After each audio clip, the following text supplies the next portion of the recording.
जेब shop, direct दिल से। अब पहलवान जी ने बोला, सत्येंद्र सर से बात हुई कि भाई वो तो बहुत नेगेटिव आदमी है।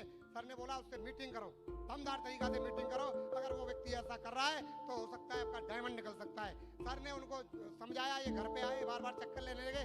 मैं कोई ध्यान नहीं देता था और ऐसे ही चलता गया।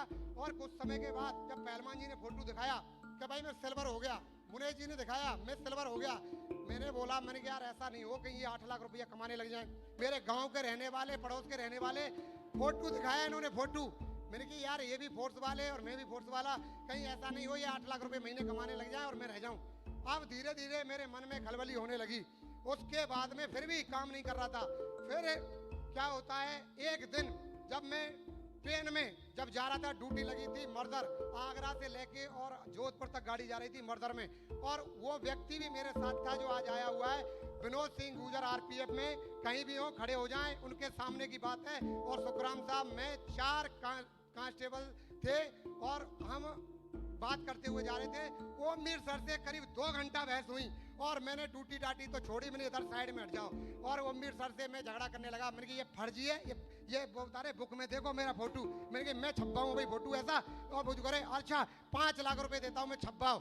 अच्छा मेरे चेक दिखाए, नहीं फर्जी चेक है, कंप्यूटर से अभी निकलवा दूंगा ऐसे चेक। अब उनसे बहस करने के बाद काफी देर जो कह रहा है यार ये भरतपुर वाले तो ये कुछ समझेंगे नहीं। और फिर नेम प्लेट लग रही सोगरवाल, बोले सोगरवालों में भी आया हूँ मैं, हाथी के नगरा में। अब मैंने सोचा यार जानकारी करते हैं कहीं सही बोलने का। और हाथी के नगरा में उनका एक साला था अर्जुन, वहाँ पूछताछ करके मैंने कहा यार फौजी आदमी है, झूठ तो बोलते नहीं है। उनकी जानकारी करने के बाद मुझे लगा यार सच हो सकती है बात, भाई 8 लाख आ सके। उन्होंने बोला आप क्या कमाते हो, कितनी सैलरी है? मैंने कहा 25,000। खुश है? अरे मैंने कहा हिंदुस्तान की सर्वश्रेष्ठ जो बेल्ट की नौकरी में जो आरपीएफ की नौकरी है ना, और उससे बढ़िया कोई नौकरी नहीं है, और उसको मैं सलूट करता हूँ। और मैं कहता हूँ पूरे हिंदुस्तान में जितनी भी फोर्स हैं, आरपीएफ से बढ़िया कोई नौकरी नहीं है, कोई नौकरी नहीं है, कोई नौकरी नहीं है साथियों, कोई नौकरी नहीं है।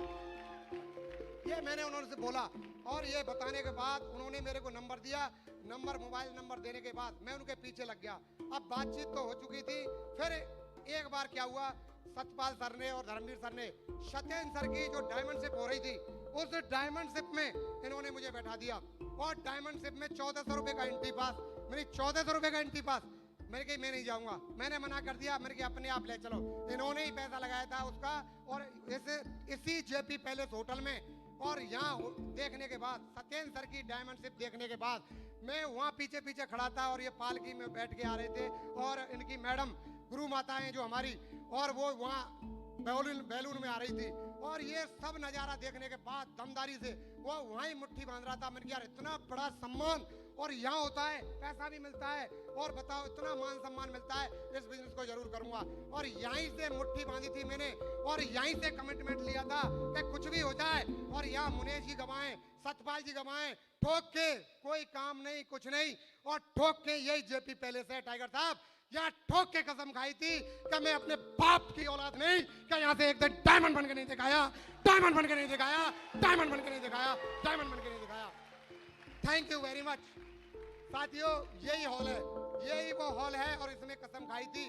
और आप सभी लोगों को बताना चाहता हूँ, टाइगर साहब जो कसम खाई थी, आज मेरी कसम पूरी हो गई, आज मेरी कसम पूरी हो गई। मैं चाहूंगा, देखिए बहुत सारे लोग मुट्ठी बांधते हैं, बहुत सारे लोग कसम खाते हैं, लेकिन अगर अपने माँ बाप को चाहते हैं तो ईमानदारी के साथ यार एक बार करके दिखा दो, करके दिखा दो। जैसे हमने करके दिखाया है ना, बिल्कुल दमदारी के साथ में, खूब दिमाग लगाया। शुरू में मैं सोचता था, जब अजय पंडित जी आते थे, राकेश जी आते थे, राकेश जी के अंदर इतना टैलेंट है कूट कूट के।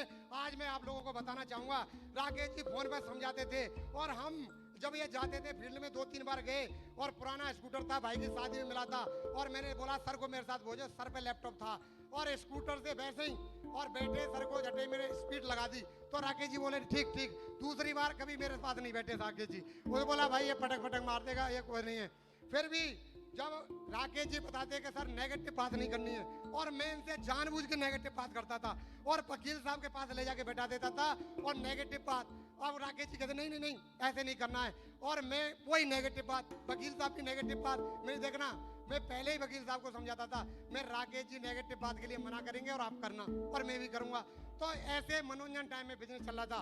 राकेश जी ने एक 10 सीक्रेट वीडियो दिया मेरे को, उसको मैंने जो बोला कि गजेंद्र जी इसको सुनना, उसको बार बार सुनने के बाद मुझे लगा यार वाकई में इनमें टैलेंट है और बहुत दमदार टैलेंट है।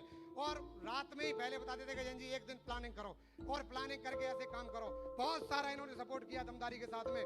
फिर अजय पंडित जी आ गए और मैंने सोचा यार अजय पंडित जी, मैंने कही भाई यहाँ से एक गुरु भी तो होना चाहिए काम करने के लिए। तो इनमें से मैं सोचने लगा कौन किस आदमी को गुरु बनाऊं। अब मैं सोचता था और मेरे को सबसे बढ़िया शानदार जो स्पीच लगती थी सत्येंद्र की, मेरे यार सत्येंद्र को गुरु बनाना चाहिए।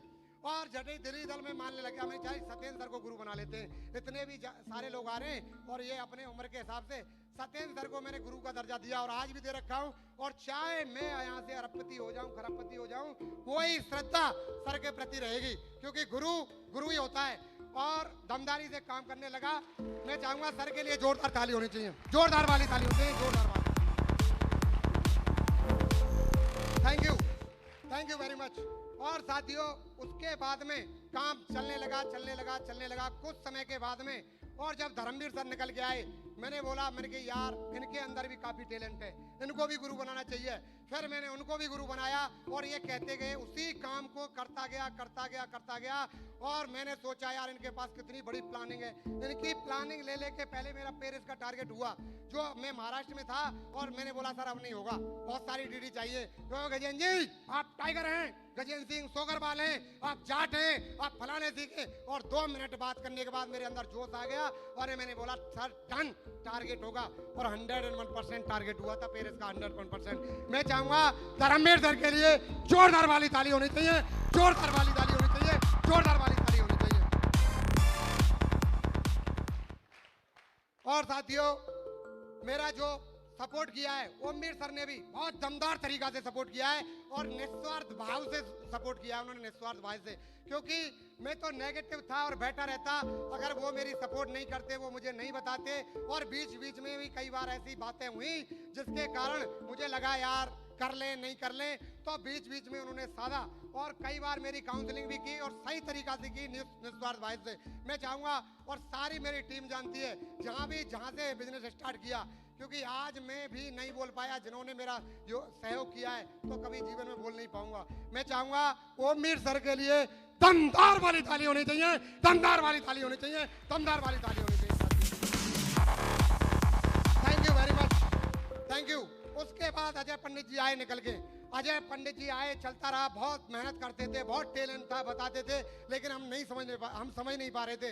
लेकिन जब मेरे साथ कई बार 3-4 बार महाराष्ट्र भी गए और मैं इनको देखता था, मैंने कहा यार कितना इनकी बातों में कितना दम है, कितना लोगों को मोटिवेट करते हैं और कितनी सही बात बोलते हैं। और जब अजय पंडित जी के सानिध्य में आया तो रूबी लेवल पे मैंने इनको गुरु मान लिया, पर्ल लेवल पे मैंने सत्येंद्र सर को गुरु माना था, फिर उसके बाद में टोपाई लेवल पे धर्मवीर सर को गुरु माना था, और रूबी लेवल पे मैंने सिलेंडर हो गया बिल्कुल। क्योंकि वर्दी वाला आदमी हलाल सिलेंडर नहीं होता है, क्योंकि ईगो कूट के भरा रहता है। यस या नो? आज बहुत सारे वर्दी वाले लोग टाइगर बैठे हुए हैं, CRPF, RPF, CID, Rajasthan police, जितने भी लोग हैं, कोई डॉक्टर है, कोई इंजीनियर है, कोई किसान है, कोई स्टूडेंट है, और पूरे हिंदुस्तान से आए हुए हैं ये लोग बैठे हुए हैं, और एक एक टैलेंटधारी लोग हैं, सारे के सारे बैठे हुए हैं।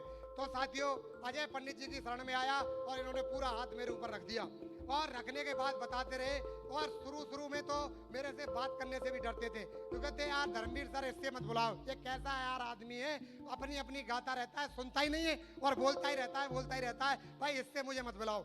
मेरे अपलायन भी डरते थे, भाई इससे मिलने की जरूरत नहीं है। लेकिन जब धीरे धीरे जब हम काम ऊपर रिकॉग्निशन लेते गए और ऊपर स्टेज बढ़ती गई तो समझते गए। तो मैं चाहूंगा अजय पंडित जी के लिए जोरदार वाली ताली होनी चाहिए, जोरदार वाली धमाकेदार ताली होनी चाहिए, धमाकेदार। और मैं चाहूंगा हमारे विजयपाल सर और माधव सर, इनकी वीडियो देख के और सत्येंद्र सर की वीडियो देख के मोटिवेट होता था।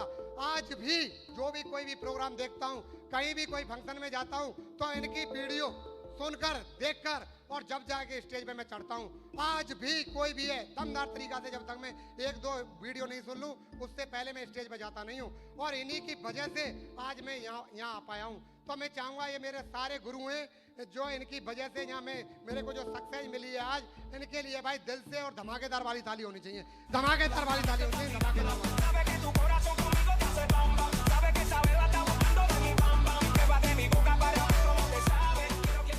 Thank you.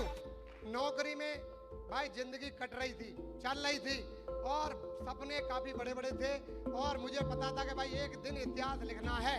शुरू से ही ठोक ठोक के मेरे अंदर भरा हुआ था भाई इतिहास तो जरूर लिखेगा। और जब बोलते हैं ऊपर वाला, प्रकृति में भी बोला जाता है, प्रकृति का सिद्धांत काम करता है गुरुत्वाकर्षण का, कि जो भी व्यक्ति जो सोचता है उसको वो चीज मिल जाती है। और मेरी रग रग में ये बस चुका था कि भाई मुझे डायमंडशिप चाहिए, डायमंडशिप चाहिए, डायमंडशिप चाहिए। 24 घंटे मेरी जबान पे ये रह सकता कि डायमंडशिप, डायमंडशिप, डायमंडशिप। और आज बताते हुए बड़ी खुशी हो रही है और छाती ठोक कर बोलता हूँ कि पूरे हिंदुस्तान लेवल पे आरपीएफ प्लस सीआरपी से और पहला डायमंड गजेंद्र सिंह सोगरवाल है। आरपीएफ सीआरपीएफ से पहला diamond Gajendra Singh Sogarwal. Thank you very much साथियों। और ये मैं आपको विश्वास दिलाता हूँ, जितने मेरे गुरु बैठे हुए हैं इनकी चरणों की कसम खा के कह सकता हूँ कि साले ये जो इंडस्ट्री है ना, शेप्स ऑफ इंडस्ट्री, इतिहास बदल के न रख दिया तो मेरा नाम गजेंद्र सिंह सोगरवाल नहीं। आने वाले समय में चुन चुन के जो ये डायमंड बैठे हुए ना, चुन चुन के इतने डायमंड बना देंगे कि माधव सर और विजयपाल सर, सत्येंद्र सर और धर्मवीर सर गिनती भूल जाएंगे भाई कि कहाँ से आ रहे हैं और ये कहाँ से पकड़ के ले आए, किस आदमी को पकड़ के ले आए, ऐसा करके